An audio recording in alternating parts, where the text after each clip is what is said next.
সরকারের পক্ষ থেকে ফেব্রুয়ারিতে নির্বাচন করার ব্যাপারে দৃঢ় প্রতিজ্ঞ। আর্মি চিফ প্রধান বিচারপতির সাথে দেখা করেছেন এই ধরনের কোনো তথ্য আমার জানা নাই।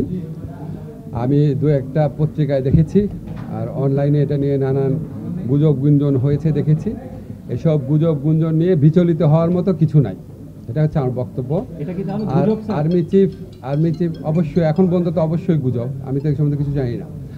আর আর্মি চিফ আপনার আমাদের প্রধান উপদেষ্টার সাথে মাঝে মাঝে দেখা করেন, রাষ্ট্রপতির সাথেও আগে দেখা করেছেন। তো আমি মনে করি না এটা নিয়ে বিচলিত হওয়ার মতো কিছু আছে।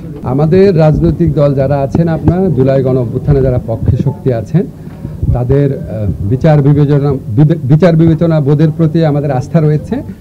এর আগেও বিভিন্ন ইস্যুতে ওনাদের মধ্যে মতবিরোধ হয়েছে, মতবিরোধ শেষও হয়েছে, আপনারা দেখেছেন।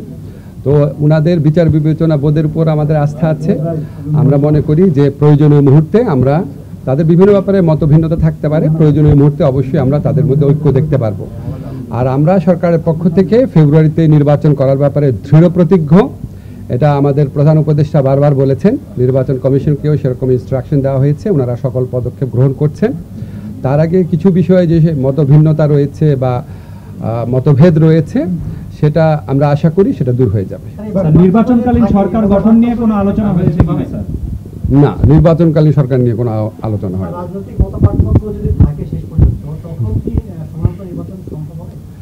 এটা তো আপনার জমির ব্যাপার বললেন। হ্যাঁ, নির্বাচন আমরা সরকারের পক্ষ থেকে আমাদের যে অবস্থান সেটা আমরা বারবার বলেছি। আমরা ফেব্রুয়ারিতে নির্বাচন আয়োজন করার ব্যাপারে দৃঢ় প্রতিজ্ঞ এবং আমাদের যে যত রাষ্ট্রীয় কর্মকাণ্ড আছে এই লক্ষ্যকে সামনে রেখে অগ্রসর হচ্ছে। এখানে পেছানোর কোনো সুযোগ নেই। এনসিপির দলীয় বক্তব্য নিয়ে আমার বলার কিছু না, আমি সরকারের বক্তব্য যেটা সেটা বললাম।